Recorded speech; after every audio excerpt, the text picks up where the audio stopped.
On est ravis donc d'accueillir avec nous dans l'ordre Caroline, donc Caroline Juillard-Mourgue, qui travaille au CNC. Et donc au département attractivité, c'est ça, hein, donc chef de service adjointe, c'est ça, du département attractivité du CNC, et donc qui a notamment le plaisir de travailler avec des bureaux de tournage ou commissions. Il y a différents termes qui sont utilisés hein, selon les endroits, on reviendra un peu dessus. Et puis justement de témoignages de destination, enfin quand je dis destination, non, d'organisations qui travaillent sur ces sujets. Donc on a avec nous Kériane Tual qui nous vient du CRT Bourgogne-Franche-Comté. Donc le CRT, vous avez intégré en fait le bureau régional des tournages depuis maintenant 2 ans, c'est ça? C'est ça, ouais. Donc on a eu l'occasion d'en parler avec Sophie Ollier-Domas, donc qui dirige le CRT, et on va parler un petit peu des connexions qui sont faites justement, qui existaient déjà préalablement, mais qui sont maintenant beaucoup plus fortes entre le tourisme et l'accueil de tournage et la destination. Et puis à côté de moi, Sylvia Ferrari, donc, qui est à l'agence d'attractivité Toulouse Team. Toulouse Team qui intègre à la fois l'office de tourisme, le volet accueil, comment tu dis? Ouais, le Convention Bureau, effectivement, j'allais l'oublier. B2B investisseurs, accueil d'entreprises qui veulent s'installer. Et donc, le bureau de tournage que tu as aussi le plaisir de diriger. Et c'est quand même toujours sympa de bosser un peu dans le cinéma. Un coup, on voit une boîte dans l'aéronautique, et puis un coup, on va à Cannes pour aller voir des films. Donc, voilà. Et pour essayer de faire en sorte que des gens viennent tourner des films dans vos territoires, puisque c'est un des enjeux sur lesquels on va revenir. Alors, pourquoi aujourd'hui il y a toutes ces organisations qui essayent à la fois d'accueillir et puis derrière parfois de mettre en tourisme ces tournages cinématographiques parce que on a plusieurs enquêtes, plusieurs études qui nous démontrent maintenant depuis quelques années que c'est plus seulement une tendance qu'on lisait dans les journaux de début d'année, quelles sont les 10 tendances qui font le tourisme cette année. On se rend compte que vraiment, vis-à-vis de tout type de clientèle, c'est peut-être encore plus vrai chez les jeunes clientèles, on a un véritable attrait pour se rendre dans une destination par rapport aux séries, aux films qu'on a vus. Alors, on a tous évidemment entendu parler de ce qui s'était passé en Nouvelle-Zélande avec le tournage du Seigneur des Anneaux. On a eu évidemment Dunkerque, dont on reparlera peut-être, qui est un exemple très fort avec le film de Christopher Nolan. On a eu le Da Vinci Code avec carrément des tours touristiques qui ont été conçus et bâtis autour de tout ça. Et puis on a Caroline donc, qui a mené avec le CNC une grosse enquête qui nous pose des chiffres très précis sur justement c'est quoi le ciné-tourisme et qu'est-ce qu'on peut en attendre. Je te fais passer du coup la petite zapette pour dérouler un petit peu les slides.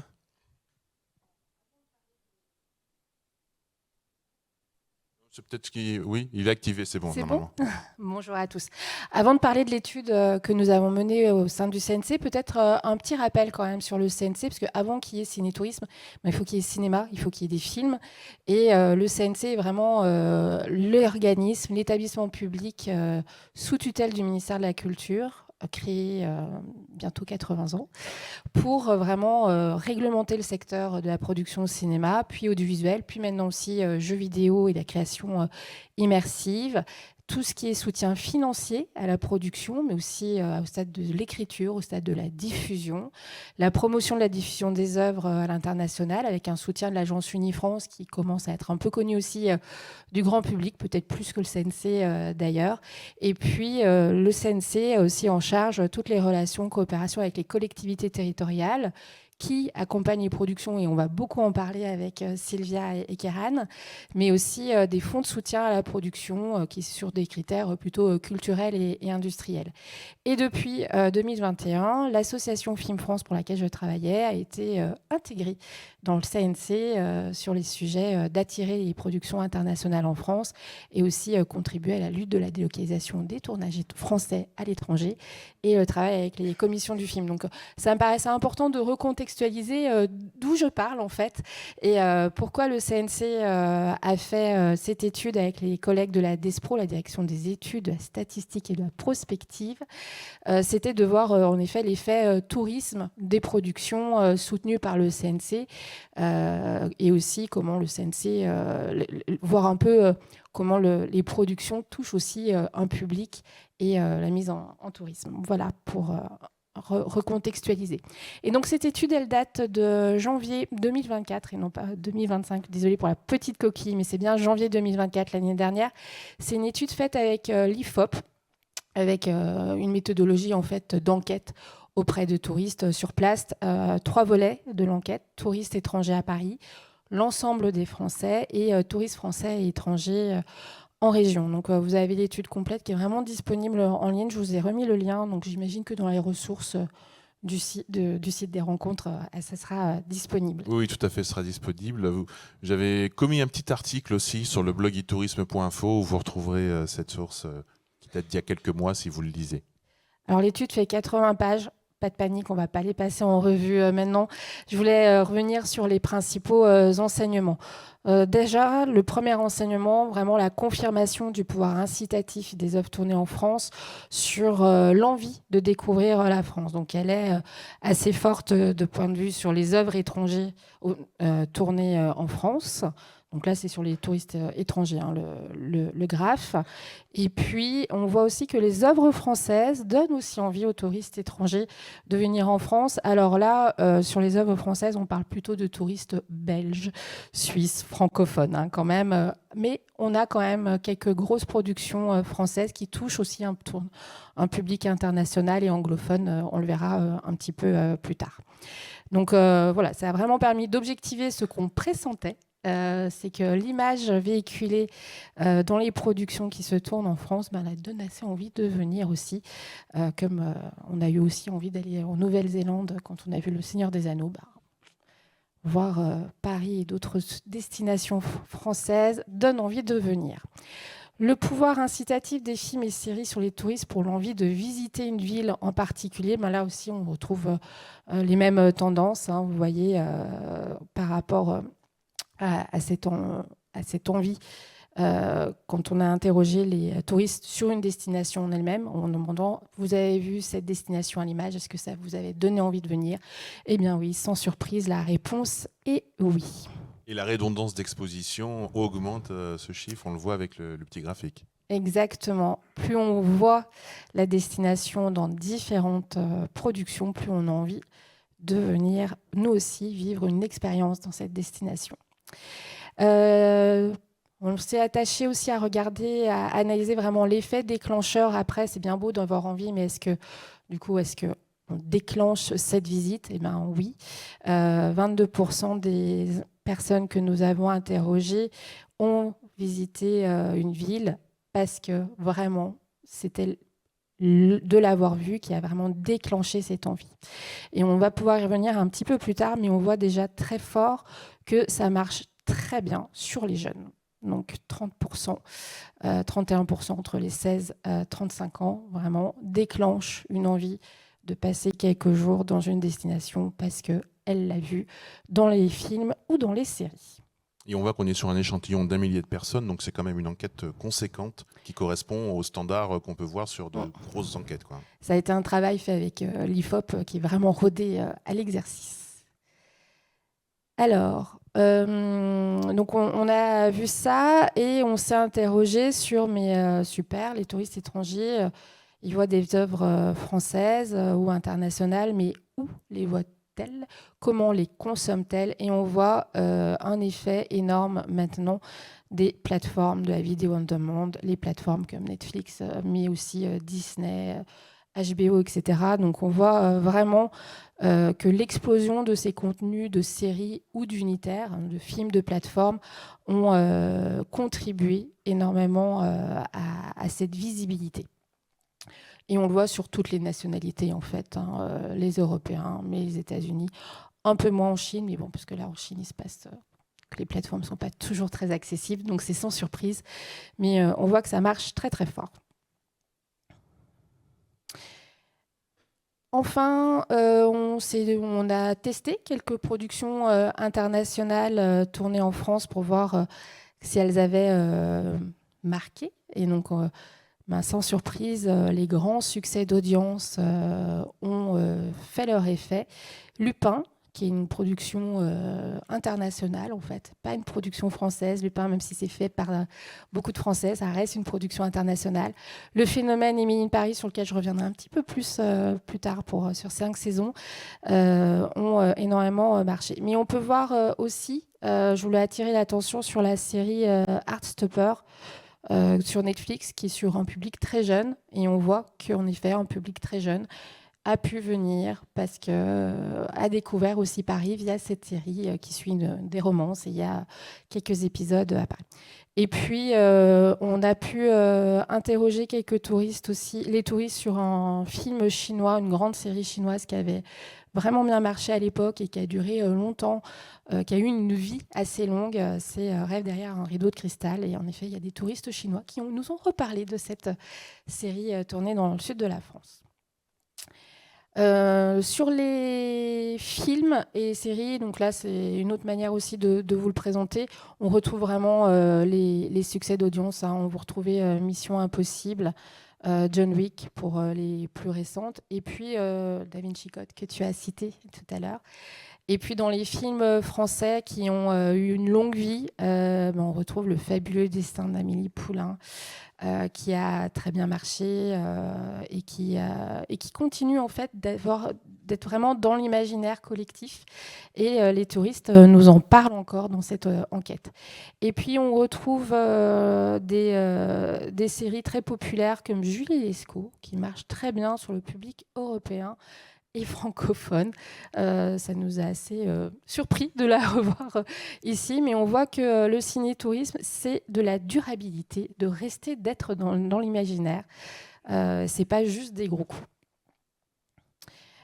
Quelle image et envie la France les touristes étrangers ont-ils eu à travers des films et séries? Est-ce que c'est plutôt donner envie et trouver que le pays était intéressant, une image positive, etc.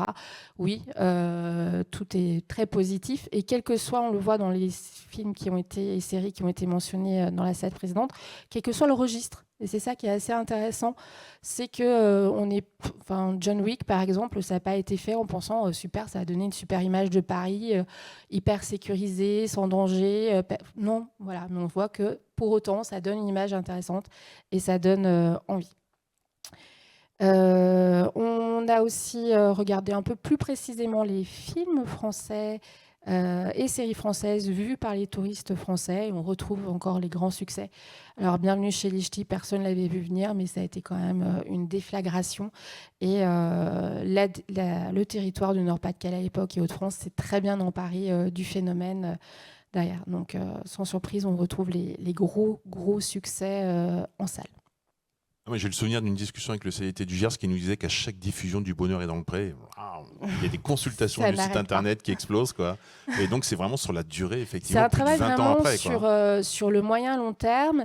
Et même si des choses n'ont pas peut-être été mises en place très en amont, il est encore l'occasion de revenir sur des films tournés il y a 10, 15, 20 ans. Et je pense qu'en Bourgogne-Franche-Comté, vous êtes en train de travailler là-dessus, notamment avec la Grande Vadrouille chez vous, qui continue d'attirer. Et figure-toi qu'un Québécois m'en parlait hier soir, qu'il est allé dormir au Meursault. Un Belge, pardon, ça n'était pas un Québécois, c'était un Belge, effectivement, et qui nous parlait du Meursault. Et sur les séries, bien évidemment, on retrouve les grands succès d'audience, à HPI assez énorme. La série est finie. Et on retrouve les quotidiennes. Ici, tout commence, Un si grand soleil. C'est des choses qui marchent beaucoup. Et puis les Meurtras, un grand phénomène d'identification de cette grande série, de cette collection de France 3. Donc voilà, c'était vraiment pour vous dire que oui, c'est objectivé d'être présent dans les séries, dans les longs métrages, que ce soit les longs métrages français ou internationaux. C'est intéressant pour la destination.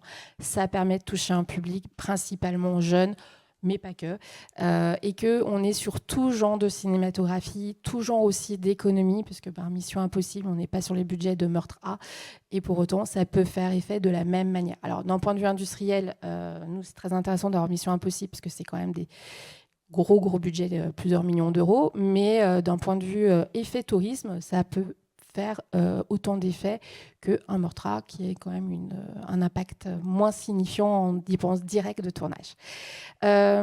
Pour attirer ces tournages, il y a un gros travail en amont qui est nécessaire. Donc on le voit, il y a tout un système de financement de la production sur lequel, ce n'est pas l'objet de ce matin, mais voilà, que le CNC est au cœur de la matrice. Et ce travail d'attirer pour attirer les tournages, c'est le travail des commissions du film. Donc, commission du film, c'est la commission nationale qui est ce service d'attractivité dans lequel je travaille. Et ce réseau des commissions du film, on en a 36, on va en reparler. Donc, ce travail en amont, c'est un travail d'accompagnement des productions. Accompagner les productions pour les productions internationales, ce qui est vraiment une grosse partie de l'activité de mon service. On est une équipe de 7 personnes. C'est d'expliquer comment tourner en France, venir en France avec une équipe étrangère. Est-ce qu'il me faut un visa? Oui, non. Est-ce qu'il me faut une autorisation de travail? Oui, non. Comment ça s'obtient? Donc, il y a tout ce travail d'accompagnement dans les méandres administratifs pour leur faire gagner du temps et les rassurer que ce n'est pas si compliqué que ça. C'est des accompagnements sur des recherches de décors. Voilà, vous rêvez de tourner à tel endroit, on va essayer d'ouvrir les portes. Ce n'est pas possible, mais on va essayer de trouver des solutions alternatives. C'est des informations sur la réglementation aussi, par exemple sur les enfants du spectacle, qui peut aussi nous prendre pas mal de temps. C'est de la mise en relation avec les prestataires, les sociétés de VFX. C'est vraiment tout un office du tourisme spécialisé pour les tournages. Finalement, c'est ce qu'on fait là-dessus.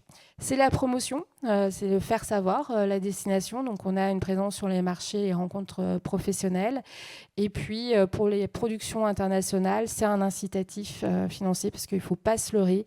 Avant qu'il y ait le crédit d'impôt international en 2009,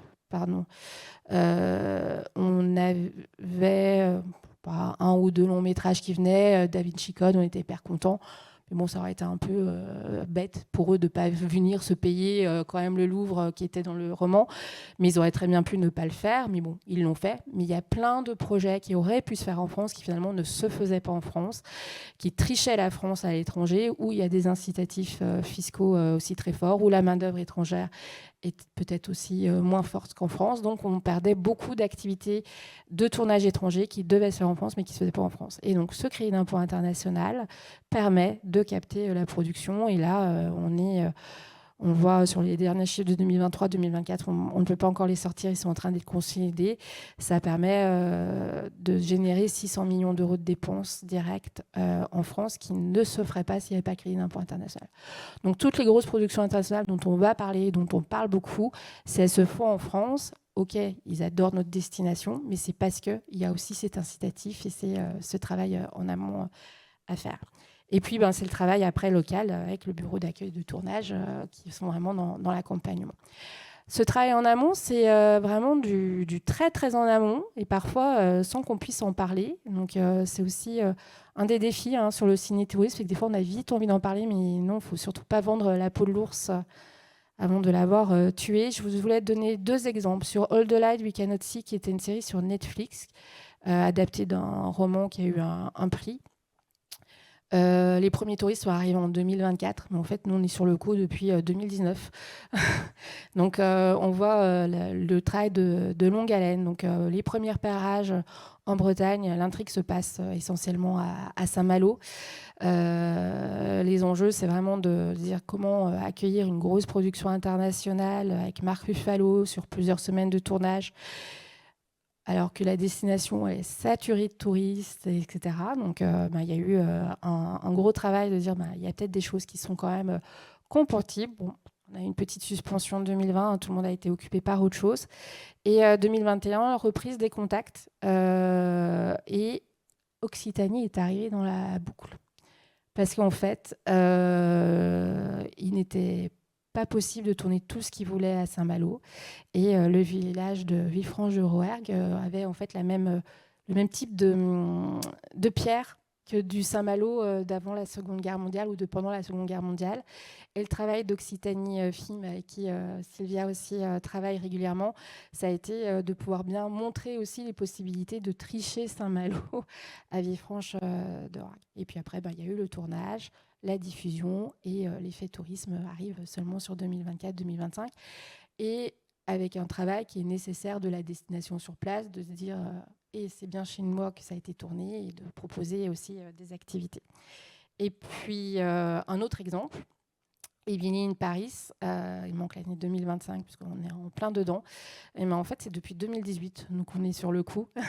Alors l'effet ciné-tourisme est arrivé très vite sur 2021, mais voilà, les premiers contacts ont été vraiment dès 2018. Et notre challenge, c'était qu'ils ne viennent pas juste faire quelques images de Paris jolies et qu'ils fassent tout en studio comme ils le voulaient au départ. Donc voilà, premier contact, c'était vraiment de les convaincre que ça n'allait pas leur coûter plus cher de rester intégralement à Paris, qu'ils pouvaient y faire leur studio. Ils ont choisi un producteur exécutif qui est le même depuis plusieurs saisons. Et donc là, 2025, on a eu le tournage de la saison 5. On va pouvoir découvrir normalement d'ici fin de l'année. Alors elle est un petit peu à Rome, mais elle est quand même toujours un peu à Paris. On la garde, on la lâche pas. Et à chaque saison, son challenge. Le challenge 2024, ça a été aussi de concilier le tournage avec la période de JO à Paris. Et donc, ça a un peu modifié le plan de travail. C'est tout un travail de l'ombre fait par la Commission nationale du film, notre service, et les bureaux d'accueil tournage pour pouvoir mettre de l'huile dans les rouages et bien les capter et les garder. Merci Caroline. Je propose qu'on passe peut-être au témoignage de Karianne pour commencer. Ok, ça marche. Ouais, parce qu'il va falloir qu'on avance un peu. Sinon, ils vont pas parler, Karianne et Sylvia. Ils ont quand même fait un peu de route pour venir jusqu'à nous aussi. Donc, je te propose d'avancer un peu. Karianne, tu as une petite vidéo qui sert à présenter à tes partenaires ce qui se passe justement à la commission du film en Bourgogne-Franche-Comté et dans le Jura, puisque le Jura, c'est avant tout la marque que tu gères et celle dont on parle le plus en ce moment dans le cinéma, puisque les films tournés dans le Jura, et avec Jura dans le titre, Un ours dans le Jura, le roman de Jim, récemment Une incroyable femme des neiges, enfin ça n'arrête pas, tu vas nous en parler un petit peu, mais vous avez le vent en poupe. Exactement, on pourrait dire ça comme ça, effectivement. Alors, je vous passe le motion et je vais donner quelques éléments un peu à l'oral. Donc, effectivement, ça, c'est des choses qui sont destinées plutôt aux professionnels, au motion design et aux collectivités.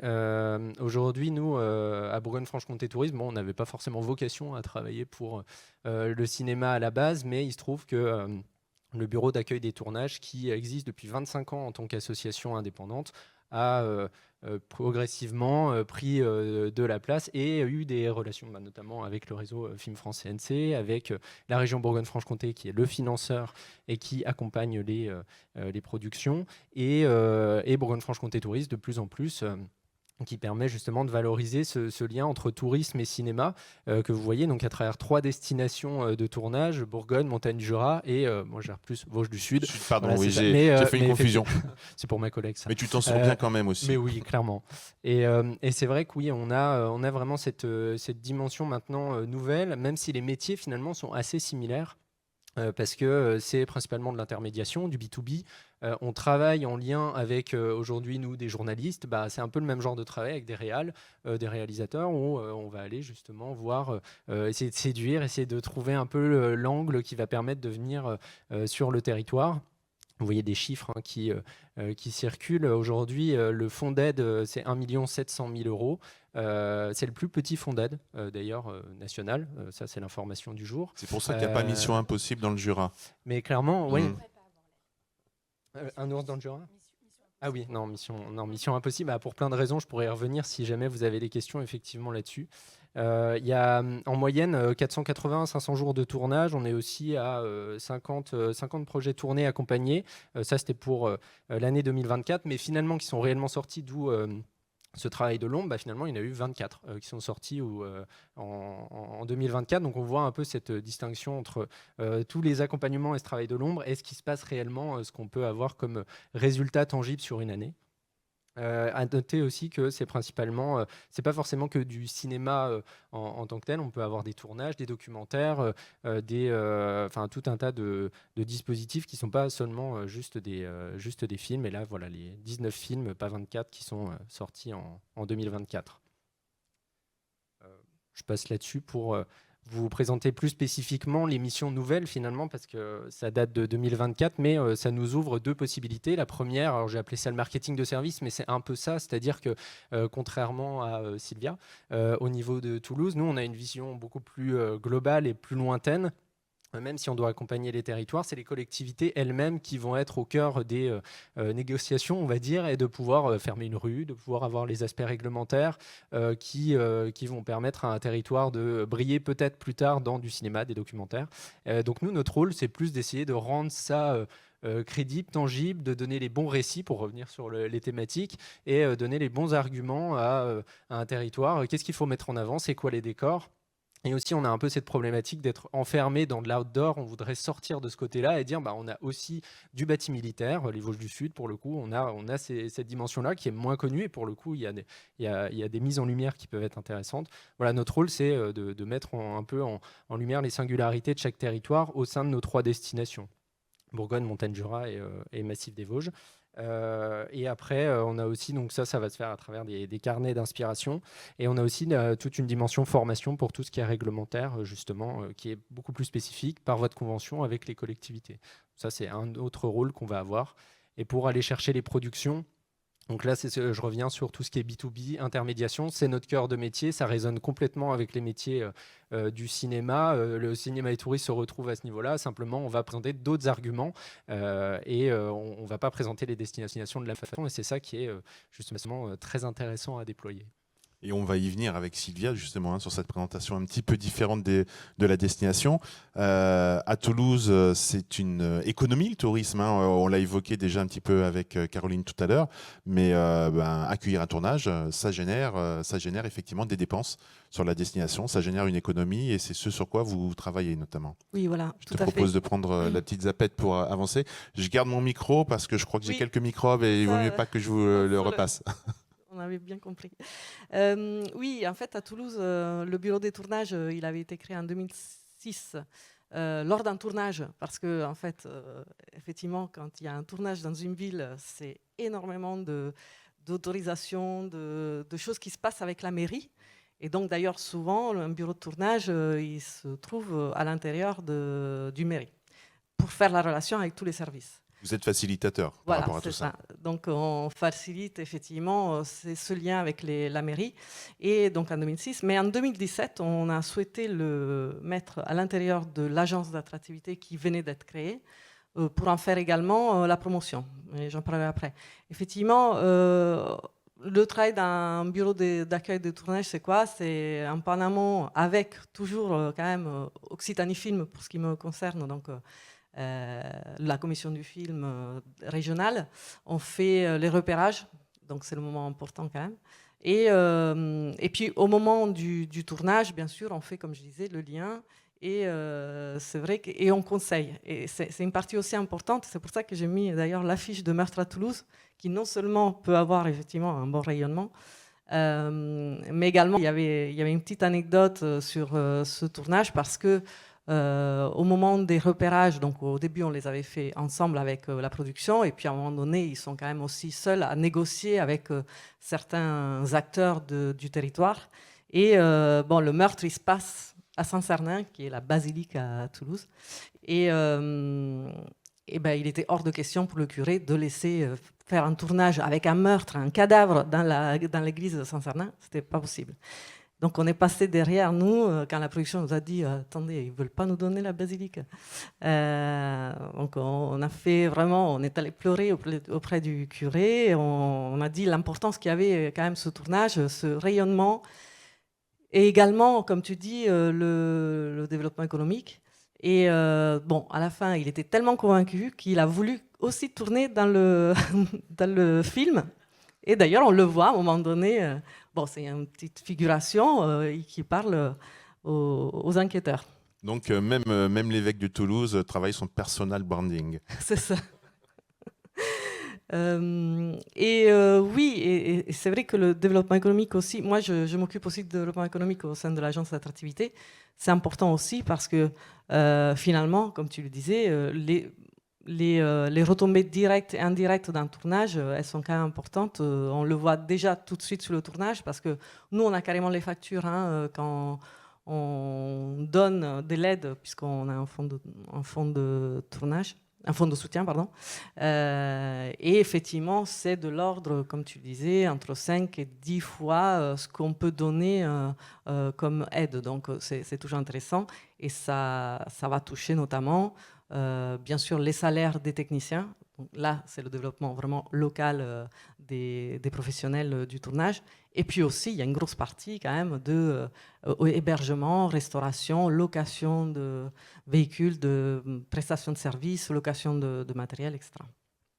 Mais je voulais revenir sur la promotion. Donc, tout ce travail a été fait avant même de l'agence d'attractivité, mais le travail de promotion, comme tu l'as justement, enfin vous l'avez tous les deux dit, c'est d'aller à la rencontre des producteurs, des réalisateurs, même de scénaristes parfois, pour leur montrer que voilà, Toulouse, pour ce qui nous concerne, c'est un territoire qui peut être tourné. Et donc, quand on est arrivé, enfin, moi je suis arrivée en 2017 sur le bureau de tournage, on est allé vite voir nos collègues du tourisme et on leur a dit donnez-nous vos plus beaux films, vos plus belles photos, comme ça on montre voilà, ce beau territoire, enfin en tout cas cette belle ville qui est Toulouse. Et donc on y est allé armé comme ça. Et puis finalement, en rencontrant les professionnels et même Occitanie Film, qui sont là depuis bien avant nous et qui avaient toute l'expérience, ils nous ont dit non mais en fait c'est pas comme ça qu'il faut faire. Il faut se mettre vraiment à la place des producteurs, il faut se mettre à la place des professionnels, et c'est pas forcément le beau qui les intéresse, ça peut être aussi une cité d'un quartier, ça peut être un hôpital, un commissariat. Alors ça c'est hyper recherché, les commissariats, ou ce qui peut tricher commissariat.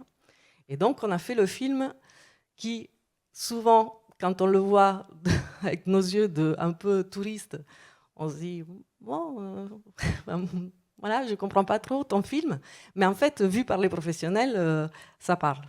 C'est pas le même type de promotion. C'est ça. Donc peut-être on y va, on peut le montrer.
Voilà.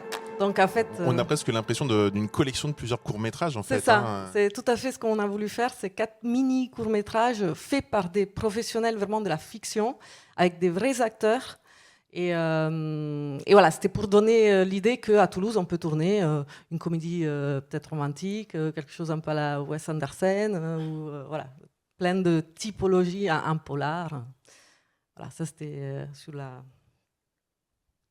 Intéressant. Ouais. Et Caroline, est-ce que du coup tu confirmes Mais c'est tout à fait ça, et c'est ce qui est très intéressant dans la démarche de Toulouse, c'est de montrer toutes les histoires potentielles de grandes romances, etc. Et en effet, le monde du cinéma ne vient pas parce que c'est touristique. Après, si ça fait un effet tourisme, ils sont pas contre. Certains veulent bien jouer le jeu. Ils sont quand même assez rares. On est sur de la niche. Mais ils vont être intéressés vraiment par le potentiel d'histoire, d'ambiance, d'atmosphère, d'expérience. Et donc, il faut arriver à jongler avec ces arguments. Et je trouve qu'il est hyper réussi vraiment là-dessus. Et ce que je trouve intéressant sur Toulouse et Occitanie, c'est vraiment la complémentarité d'action du bureau de tournage au niveau d'une ville et d'une commission du film à l'échelle régionale. Puisque comme je disais, avant qu'il y ait Ciné-Tourisme, il faut vraiment attirer la production. Il y a des arguments financiers, des fonds d'aide, il y a la question aussi de l'emploi. Et ça, c'est aussi une compétence d'une commission régionale, de connaître la filière, de la développer, etc. Et après, quand le tournage est implanté localement sur une destination, sur une ville, c'est important qu'il y ait des relais. Donc quand il y a un bureau des tournages comme à Toulouse, comme à Montpellier, comme à Marseille, Strasbourg, c'est hyper intéressant, mais ou sinon d'avoir des référents tournage pour les commissions du film, bureau d'accueil tournage. En Bourgogne-Franche-Comté, je sais que vous travaillez là-dessus, mais toutes les régions travaillent là-dessus. Donc, si vous êtes sur une destination que ça vous intéresse, mais contactez les commissions du film régionales ou départementales de votre territoire pour voir comment vous pouvez travailler ensemble.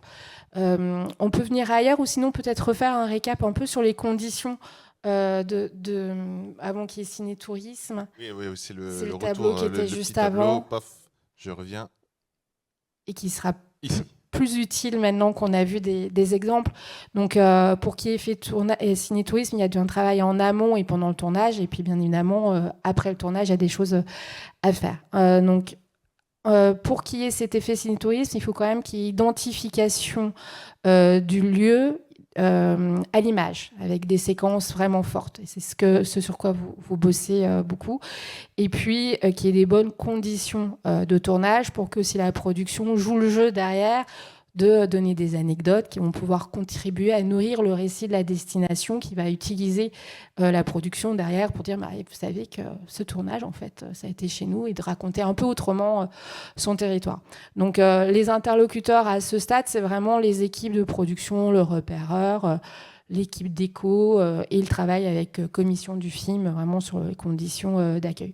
L'impact touristique en amont ou pendant le tournage, il peut y avoir un effet ciné-tourisme immédiat sur le tourisme local. Parce que, tiens, ça intrigue. On sait qu'il y a tel comédien, tel réalisateur, il y a une activité qui se passe. Donc, il peut y avoir un effet direct sur certaines productions de tourisme local. C'est quand même très à la marge parce que les productions, quand elles tournent, elles veulent être tranquilles, elles veulent être peinardes, elles ne veulent pas être embêtées. Mais il peut y avoir quand même des choses. Et plus les conditions de tournage se passent bien, qu'il y a une bonne coopération avec la production, plus il y a des bonnes marges de négociation pour récupérer des éléments, pour être mentionné dans un dossier de presse, pour pouvoir faire des relais en termes sur les réseaux sociaux, etc. Tout en étant très vigilant sur le respect de la confidentialité. Quand la production dit ça, c'est non, on n'en parle pas à ce moment-là. Il faut vraiment être très rigoureux et gérer des fois un peu de la frustration de ne pas pouvoir en parler. C'est hyper important parce que là, par contre, il peut y avoir un super bad buzz hyper rapide dans le secteur du cinéma, de dire non mais là, dans telle destination, c'est pas la peine, ils ne savent pas tenir leur langue, on ne peut pas bosser dans de bonnes conditions. Mais du coup, c'est très contre-productif. Et puis, en aval du tournage, au moment de la diffusion de la sortie, voilà, c'est le gros boulot des agences de communication, de tourisme. Nous, le réseau des commissions du film va être un peu moins impliqué. Elles vont avoir travaillé en amont pour pouvoir permettre les conditions et la récupération de matériel. Mais après, faire la mise en récit de la destination, ce n'est pas le boulot des commissions du film, c'est le bureau des agents d'attractivité ou de tourisme. Et c'est ça qui est assez intéressant quand on a des commissions du film qui sont directement intégrées ou alors des partenariats là-dessus. Voilà, je pense que c'était pas mal de remettre ça un peu en place. On va revenir justement sur cette notion de gestion de la frustration en cas d'échec du film ou au contraire en cas de succès, quelle partie on peut en tirer. On avait vu avec vous deux justement quelques success stories et des choses donc, que vous trouviez intéressantes de partager. Donc on commence avec toi Sylvia, quand ça tourne à Toulouse, mais... Voilà, quand ça tourne à Toulouse, mais ça triche Toulouse, enfin ça triche autre chose, souvent Paris. Donc Olympe, par exemple, de Gouges, en plus c'est marqué Paris, Palais des Tuileries, et en fait c'est chez nous, mais on ne le sait pas. Donc autant on était content du coup pour la partie développement économique, moins du coup on y passera après pour le tourisme. Mon héroïne, alors là, c'est quand même, il fallait le faire, on a triché New York à Toulouse. En fait, c'était l'aéroport. On a triché l'aéroport intérieur-extérieur avec des taxis jaunes. Et frères et sœurs, c'était surtout dans le studio du Grand 7. On a un studio où on a une cabine d'avion et qui est unique, assez unique en Europe. Et donc, c'est là qu'ils ont fait les scènes d'avion, frères et sœurs. Donc, voilà, ça tourne à Toulouse, mais on peut pas trop. C'est pas avec ça qu'on va faire du ciné-tourisme. Ou alors, quand ça tourne à Toulouse, mais c'est pas, on ne le sait pas. On ne le sait pas parce que finalement la diffusion a été toute petite et ce sont souvent à cause de petits budgets qui du coup n'a pas été beaucoup vu. D'ailleurs, est-ce que quelqu'un a déjà vu d'entre vous un de ces 3 films? Ah, il y a une personne. Oui, quelques-uns. Mais c'est vrai que ce n'est pas des gros succès au box-office. Et pourtant, ils sont hyper identitaires. Le cours de la vie, alors, mis à part qu'on a des énormes stars, enfin, en tout cas, comédiens comme Agnès Jaoui, Jonathan Zakaï ou Géraldine Nakache. Et c'est là-dessus que moi, je me dis, peut-être qu'on peut faire quelque chose au niveau... J'en ai parlé justement avec mon collègue de l'Office du tourisme, peut-être à partir des acteurs, peut-être faire quelque chose. Voilà, on est en train d'y réfléchir. Ma part de Gaulois, là, c'était hyper identitaire, puisque c'était quand même l'histoire de Majid Cherfi. Majid Cherfi, donc de Zebda, que vous connaissez forcément. Voilà, groupe de musique. Et voilà, double foyer, on voyait très très bien Toulouse. Donc, quand ça tourne à Toulouse, mais c'est pas très connu, qu'est-ce qu'on fait? Du coup, on cherche le différenciant. Et donc, on le cherche par l'argent, bien sûr, parce que finalement, c'est le nerf de la guerre. Et on a donc le fonds de soutien qui est, avec bien sûr le CNC, un moyen de faire levier, avec bien sûr les aides de Occitanie, qu'elles sont déjà un peu plus costauds. Et puis, on a aussi trouvé un nouveau positionnement qu'on vend aussi. Alors, comme je disais, on a le Grand 7 qui est le studio avec une cabine d'avion. Et vu que c'est très rare, on s'est dit on va aussi mettre d'autres partenaires autour. Parce que quand on filme quelqu'un dans un avion, souvent on le filme aussi en sortant de l'avion, donc dans l'aéroport.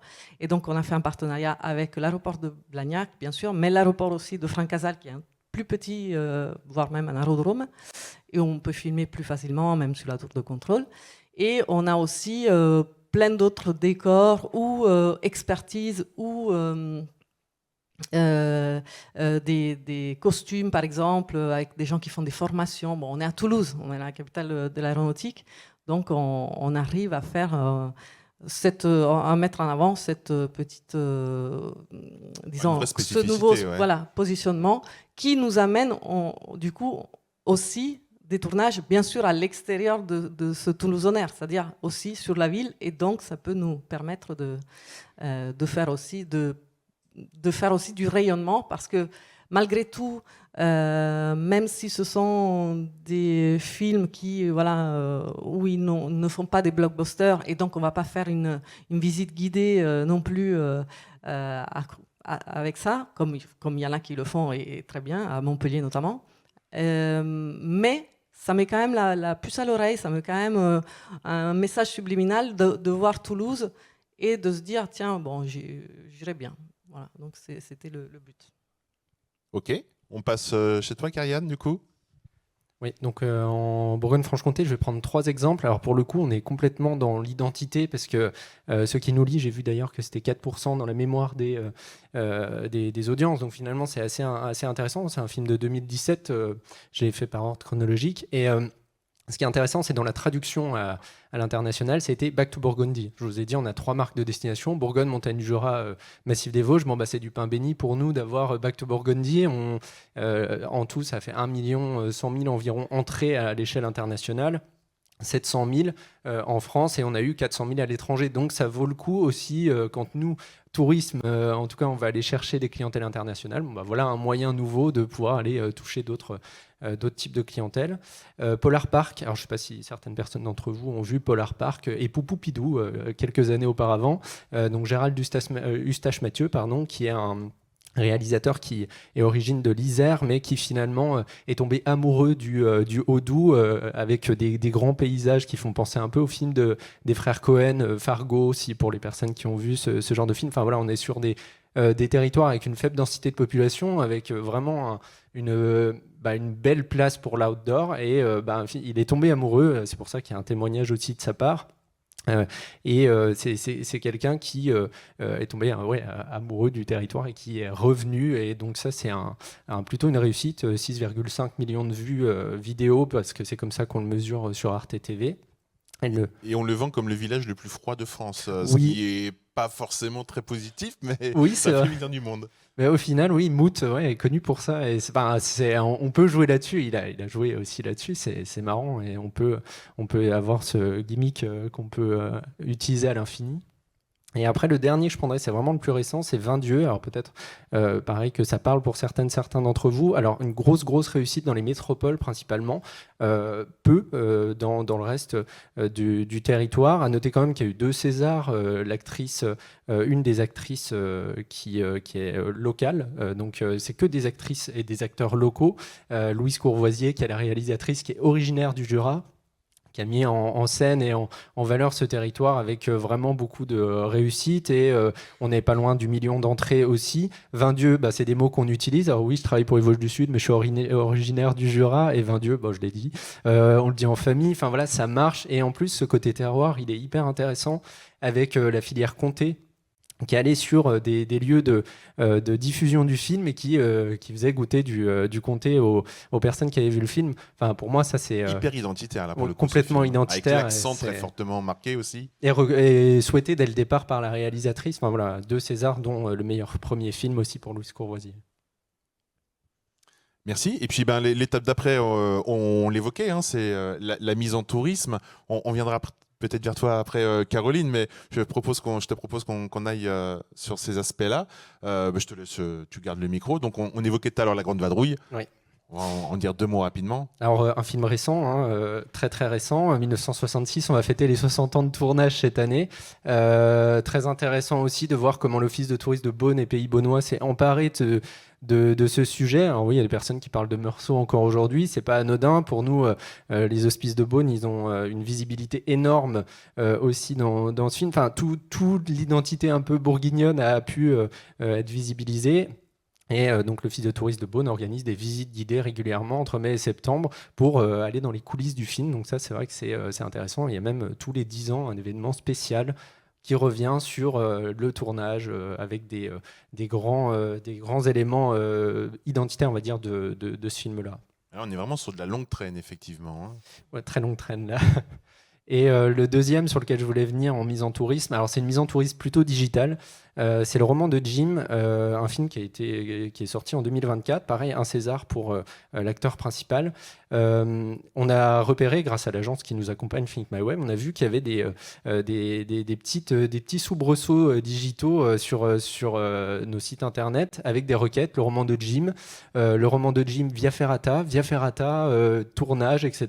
Et en fait, vous voyez la photo qui a été prise par ma collègue, qui est la fameuse Via Ferrata, qui arrive à un moment crucial du film, et on valorise complètement cette identité territoriale, et il y a eu des pics. Donc pour nous, l'enjeu derrière, c'est de se dire, est-ce que ça peut pas être aussi une porte d'entrée sur le territoire, le cinéma comme porte d'entrée territoire, et ça peut faire en sorte qu'on réinvente un peu les récits de nos sites internet de façon un peu nouvelle.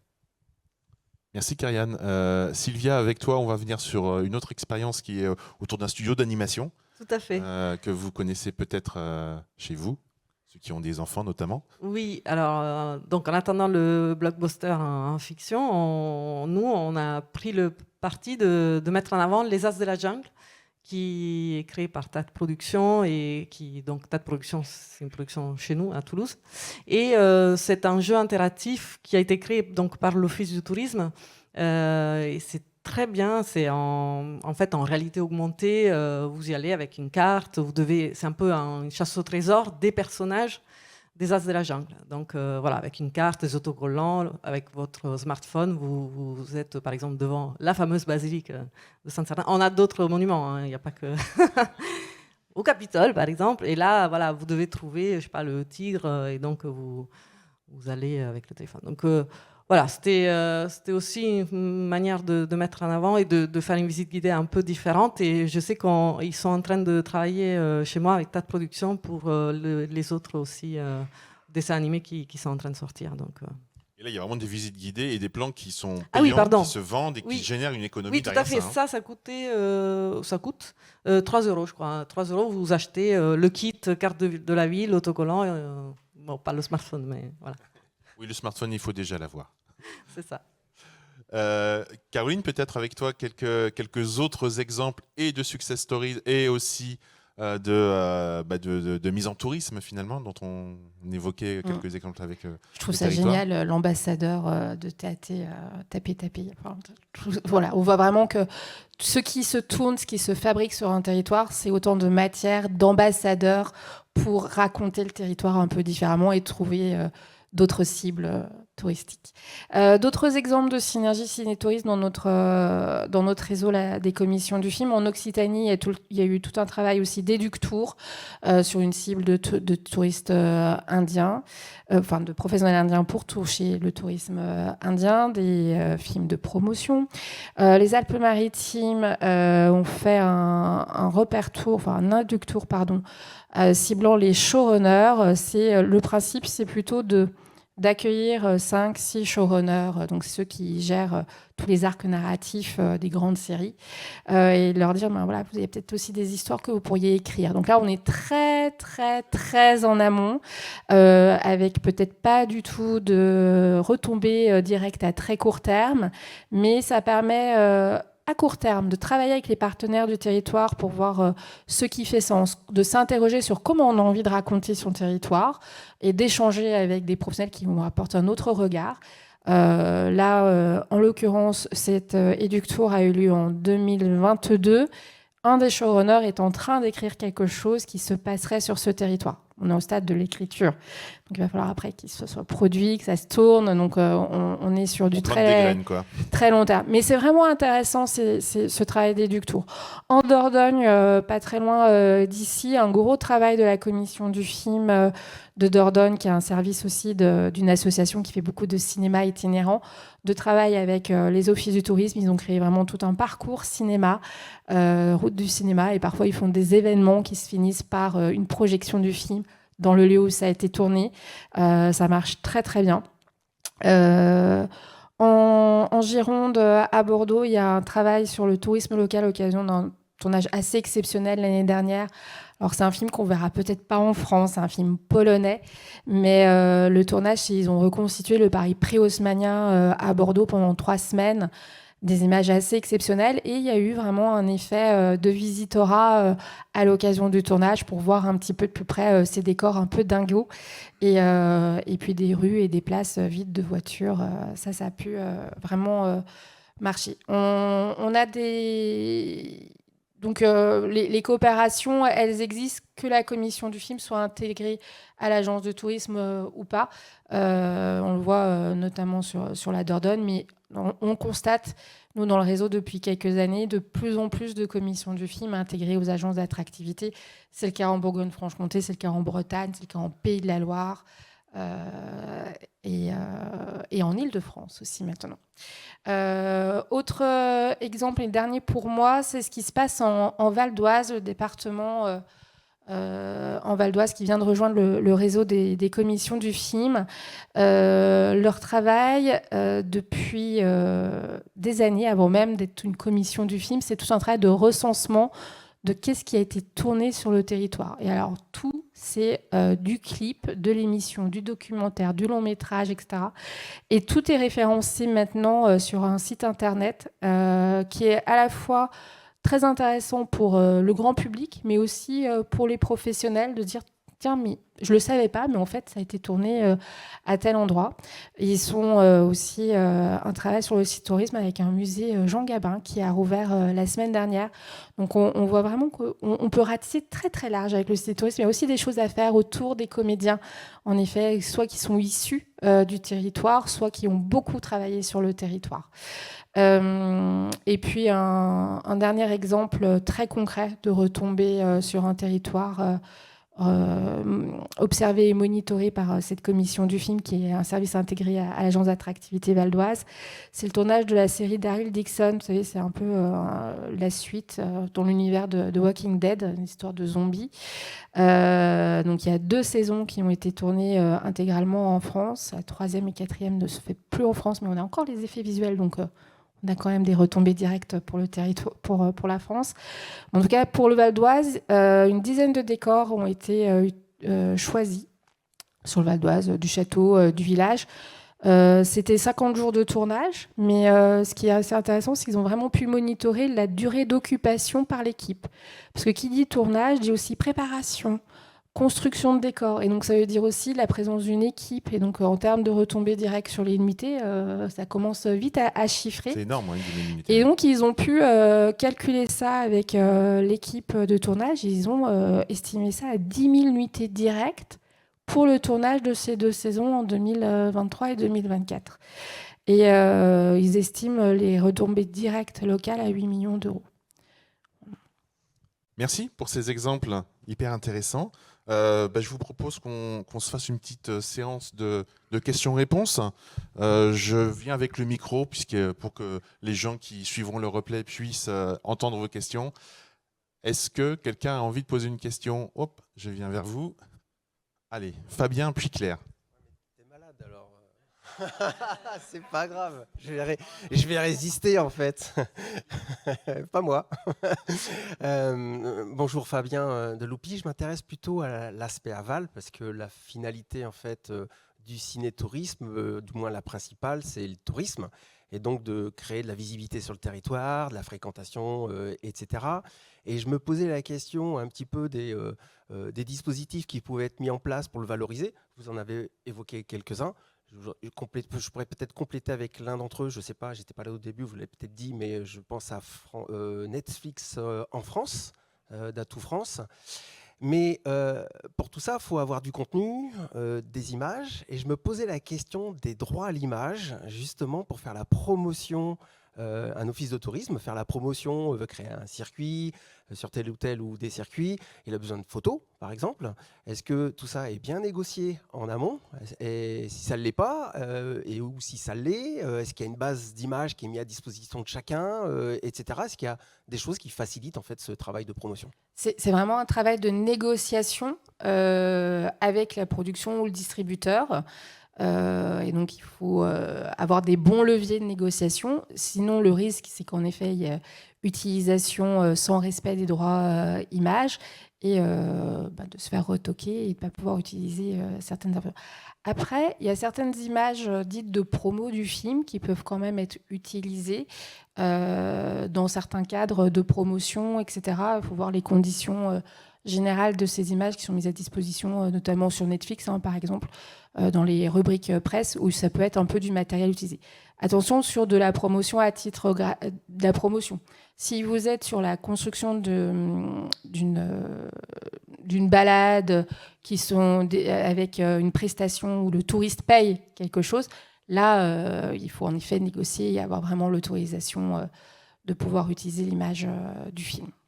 Après, raconter, donner l'information, une photo d'un lieu en disant ça a été tourné tel personnage à tel endroit. Peut-être qu'on n'a pas l'image du tournage et du film, mais rien n'empêche de raconter. Ça, c'est open bar. Alors, bonjour, Claire Louera d'Éclat Animation. J'avais une question sur notamment pendant les tournages, comment est-ce que vous travaillez le côté acceptabilité aussi des habitants-habitantes? Parce que là, par exemple, l'exemple que vous présentiez, c'est 50 jours de tournage. Enfin, c'est pas une paille. Donc, j'imagine que voilà, il y a des rues qui sont banalisées, etc. Enfin, est-ce qu'il y a des actions qui sont faites justement pour accepter ce type Oui, de tournage, quoi? il y a un gros travail des équipes de production et avec la médiation, quand c'est nécessaire, des bureaux de tournage pour que les choses se passent le mieux du monde. Après, il y a des lieux qui sont sursaturés parfois de tournage où il y a de l'agacement. Donc, du coup, on sait que c'est des lieux qu'on va mettre peut-être un peu en repos. Je sais que c'est une grosse problématique pour la ville de Paris. Mais généralement, oui, c'est vraiment prendre du temps et de médiation. J'avais un exemple en Bourgogne-Franche-Comté du tournage de L'As Duel où le tournage avait nécessité un déplacement d'un ramassage scolaire où il y avait beaucoup de crispation, mais voilà, un peu de dialogue, les choses se passent bien aussi. Mais oui, c'est un enjeu et c'est un travail quotidien des équipes de production pour que ça se passe bien dans les lieux. Oui, justement, c'est vrai que c'est un enjeu pour nous et c'est vraiment ça le travail. Nous, on a à Toulouse, Allo Toulouse, donc c'est un numéro que les habitants peuvent faire s'ils trouvent qu'il y a un problème. Et justement, on les avertit et on continue à les avertir parce qu'on leur dit une fois, une semaine avant, ou même un mois avant, mais ça ne suffit pas. Donc, pour dire, voilà, si jamais on vous demande, la rue est fermée pour telle raison. Et là, en plus, en fin août, on a eu le tournage de La Cible, qui est une série TF1 qui va sortir donc dans un an au moins. Et pourtant, c'était fin août, mais ils ont vraiment arrêté des axes importants. Et là, voilà, c'était tout le travail. Et nous-mêmes, on est sur place pour calmer un peu la situation, si jamais, ou en tout cas expliquer aux gens. Voilà, on fait aussi ce travail-là au bureau de tournage. Et dans certains cas, quand il y a eu une implication forte des habitants ou un impact fort sur les habitants, il y a aussi l'organisation parfois d'avant-premières sur place où sont invités les gens qui ont été au premier chef impactés par un tournage. C'est aussi une autre façon de communiquer.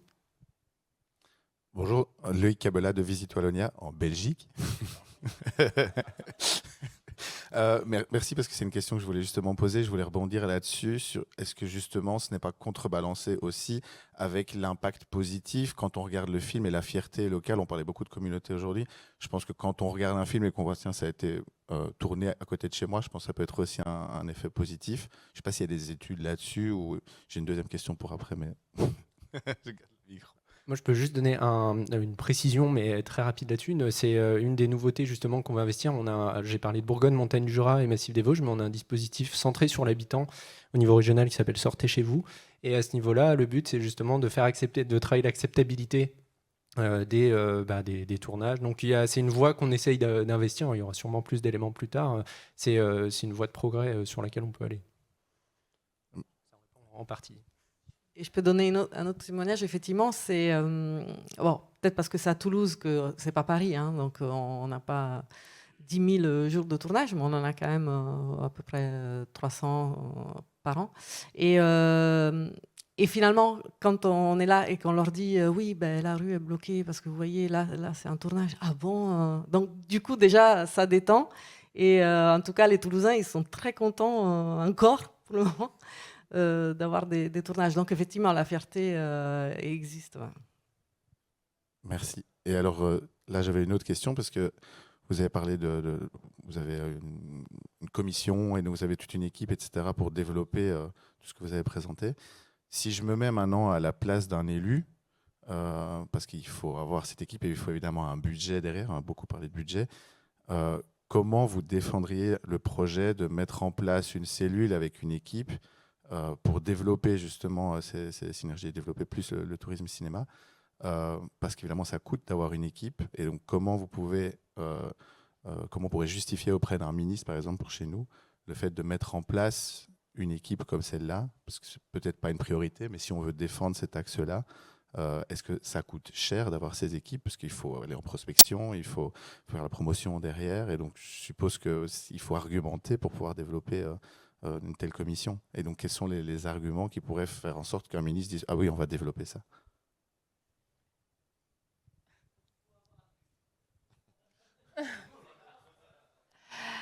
C'est un travail constant de conviction. Alors, oui, ça coûte de l'argent d'avoir des commissions du film parce que c'est 1 ou 2 personnes qui font ce travail d'accompagnement plus mobilisation d'autres équipes.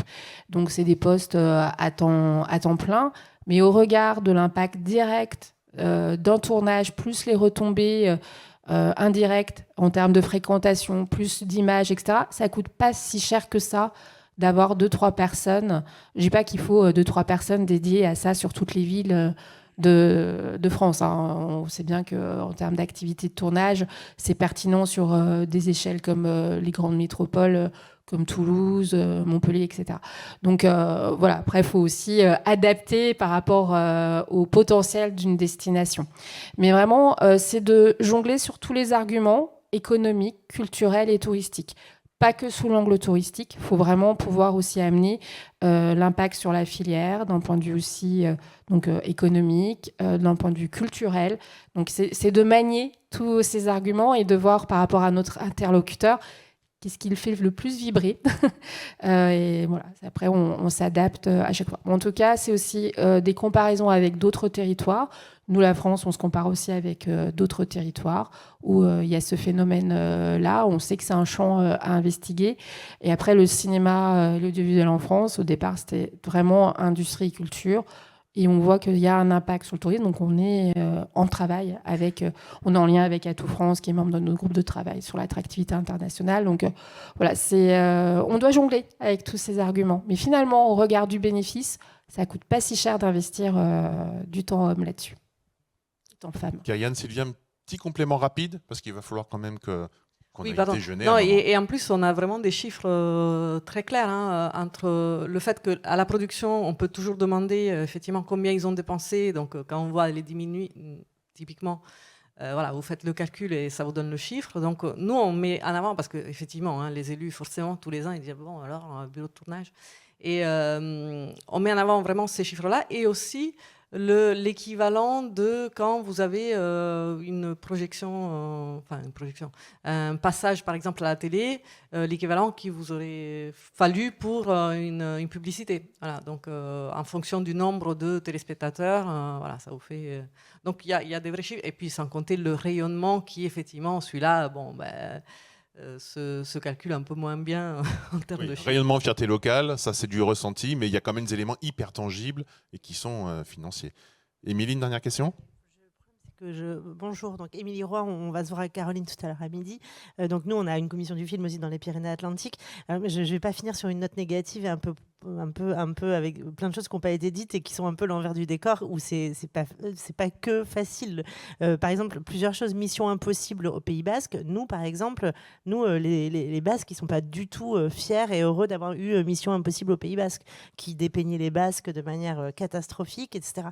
Nous, les élus, on a des vrais problèmes avec des maires qui ont du mal à accepter, je citerai personne, mais l'ouverture des routes, etc. C'est un vrai boulot de fond que de persuader des collectivités d'accueillir des tournages, de faire payer le parking je sais pas combien, où ils font monter les prix. Enfin, il y a aussi ça.